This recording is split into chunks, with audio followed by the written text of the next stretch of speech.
Coach, what were your overall thoughts on this Denver weekend? Yeah, it was a good weekend in many regards. Obviously, a top team coming into our building here that's playing well, trying to find ways to win games, and just talked to our team here about winning two games two different ways. Had a little bit more goal support on Friday night, but on Saturday, trying to find a way to win a one-goal game when it comes down to crunch time in a third period, and where everybody's stepping up. The team, Denver, made a huge push in the third period there. Some desperation going on, but a good team that wanted to win badly, as we did, and we found a way to win. And that's a playoff type game. And again, I think we've grew together a little bit as a team on that's what it's going to take to win a game or close a game at the end of the season. How impressed have you been with Tommy, not just this past weekend, but in this last stretch here? Yeah, no, he's done a good job of focusing, and I guess the biggest thing is preparation leading into the games, as far as getting himself ready to expect good teams coming in, and he's done a good job that way. Now that obviously we want to kind of move on to the next weekend here and have a good week of practice and preparation. Not only him, but our whole team here to know that we're going against a very good St. Cloud team that's playing very well at this time of the year. Why do you think you guys have been better in one-goal games this year? I think there's a belief within our group, that we can, score goals. Obviously, scoring more goals this year is a big deal, but having a belief in our team as far as the depth from our goaltending to defensive forwards on that overall commitment of whether it's blocking shots, whether it's breaking out pucks, whether it's just kind of holding teams off. Like there's momentum shifts in games, and obviously in the third period when a team is making a push like Denver did, on having a belief that that you can maybe survive one or two shifts playing in your end and getting the job done. And our guys have done a good job of that. I think it goes to the leadership of the team. Having an even keelness and guys saying the right things on the benches when those times come up, when teams make a push. And like I said, this is a time of year when leadership takes over in the locker room and says all the right things of doing what it needs to do to win games or close games out. Coach, you've won 3 games, 2 of them without Kierstead, 1 without Pullman, 2 of your top defensemen. What does that say about the rest of the team and how they move forward in those situations? Well, it says that we have very good players in our locker room here that don't miss a beat, that can come in. It shows you that there's guys out of our lineup that could be in our lineup and be everyday players. And that's a big deal. Having guys with a team first mentality that might not be playing all the time, that when they do get in, they don't miss a beat, and we have that next man up mentality. It goes to show that you need that at this time of year. Hopefully you don't have a lot of injuries down the road here, but if you do have a influential guy, 1 or 2 guys out of your lineup, that you have guys that can come in and give you good minutes, and we've had that. And I think that shows you that championship teams need that going forward here. And again, like I said, we got a long way to go, but we've had good signs of guys making an impact right away. Tommy credited Carl Gehring a couple weeks ago about his improvement. What has he meant to your team? Carl? Yeah. I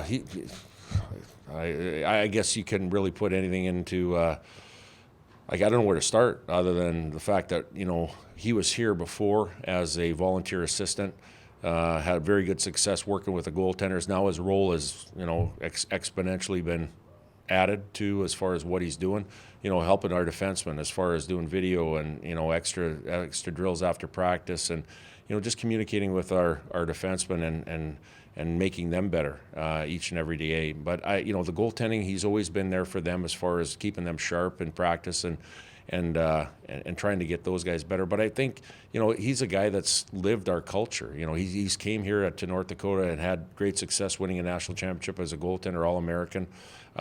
He exudes what North Dakota culture is, and again, it shows with what he's doing in our group. We dearly missed him over the 2 years that he left here, and we're seeing a benefit of what he's doing. And the other part too is the power play. Like I know we've had continuity with our lines this year, and I think the biggest thing is our power play units. We haven't jumped around a lot with switching guys in and out, as far as their spots and positions. But he's worked, and he's put a lot of time into it, as far as looking at video and pre-scouting other teams and what they do on penalty kills. And he's put a lot of time into it. And you know what? The other part, too, is he leans on some other people. Jason Ulmer, every time they get into video sessions, all of our staff are combined in those video sessions. But he leans on Ulms, who's a very good offensive guy when he was here as a forward on the power play, as far as, the mindset and what we need to do. What do you see different in St. Cloud from when you saw him earlier in the year? Well, I reminded our guys today, the games that we played them here, they were tight. It was a 4-2, Friday 4-2 game, empty netter, so it was a 1-goal game. And then Saturday we won in overtime, 2-1. It took overtime to win a game. So they were two tough, hard-fought 1-goal games. They're 5-2-1 in their last 8 games. They're playing very good hockey. They've only given up 6 goals in the last 4 games, so they're playing very good defensively. So they held a team. They shut out Duluth 2-0 and won 2-1 in St. Cloud on their rink. So they always have good offense, but they're playing very good defensively right now. And we're going to have to be ready for a team that's, we were in their spot last year. They're in 5th place right now, only a few points behind Denver, right on their heels. They're fighting for home ice. And again, we know that we had urgency in our game last year to try to get that home ice advantage, and we just fell a little bit short. But they're going to be fighting for that home ice. So again, we're playing against a team that's playing very well right now.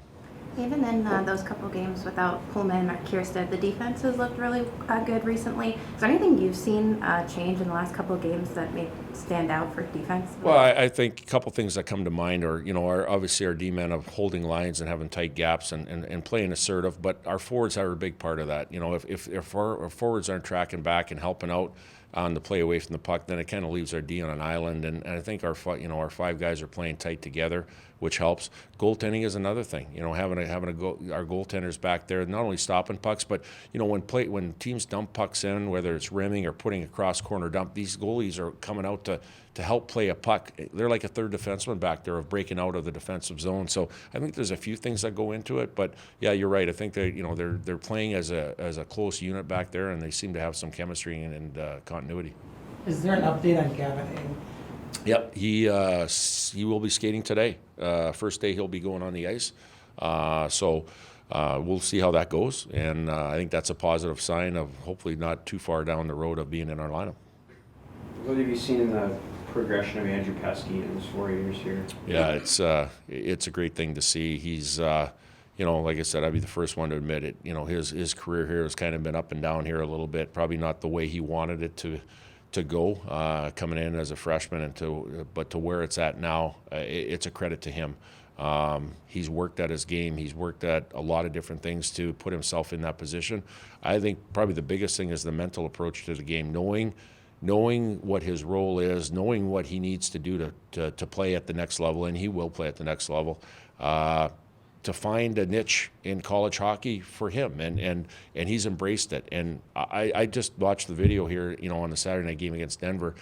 He is a hard, heavy guy to play against. He is very assertive. He's playing with Johnny Taconic and a few different defensemen all the time, but he's been so consistent in what he's done on game in and game out. Sometimes as a defenseman, it's tough because he might be up and down a little bit. He's brought a lot of consistency to his game, and that's reassuring to our group. I think you have to have those guys in your group, like Colton Poolman, Matt Kierstead, those type of JBD, those type of defensemen get a lot of notoriety all the time. But you know what? At the end of the day, Andrew Peski's right there with those guys, and again, that's a great thing to see. You have a freshman defenseman. Speaking of defenseman, Ethan Fritsch made quite a few plays this weekend, and seems to have added quite a physical aspect towards the game. What's your thoughts on him? Yeah, he doesn't. If you see Ethan Fresh and you see freshman, the word freshman beside him, if that word freshman wasn't there, I don't think you'd differentiate him from anybody else. I mean, he doesn't play like a freshman. He's calm and composed. He makes good plays. He's hard and heavy. He's got a good stick. I go back to a little bit of Paul Ledoux when Paul Ledoux came in. Paul Ledoux was that same player that was so reliable early on in his career. And again, he's got a lot of Paul Ledoux in him, and we're excited about not only this year but the future with him in our lineup. And again, I think we always talk about offense, right? And offense starts in your end of the rink about breaking pucks out and defending, so you don't have to spend a lot of time in our zone. He does a good job of defending and breaking pucks out, and he does have offense to his game. How big of a concern is the stick issue with getting sticks from China for you guys? Is that Yeah. something you guys have talked about at all? Oh yeah, well, believe you me. Dan Johansson's talked to me about that early this last week, and I wasn't really aware of it, the situation. But obviously the manufacturing plants over there have shut down. Hopefully they'll open up here soon. But I think we talked about it as a group about trying to conserve, I guess, as best as we can, the guys that are getting down on their supply. I think we're good right now, but, in practice, or if you're going on an extra doing skill work or different things like that, maybe using somebody else's sticks that has more inventory, or using, an older stick or whatever. But I think we got to be cognizant of it, because I think it is, something that's very personalized to each player, as far as sticks. I don't know if it was Andrew Kozak back in the day and how many sticks he broke, but I don't think we have any Andrew Kozaks in our group here right now. But our guys are aware of it, and I think it's one of those things. Hopefully, those plants get opened up here right away. And I think it's not only us; it's the rest of college hockey. I mean, has that problem too. So we're not the only ones. You don't want to see any guys breaking sticks out of frustration? No, there's going to be fines levied for that for sure. Obviously, I think guys have respect for that, and hopefully we won't see that.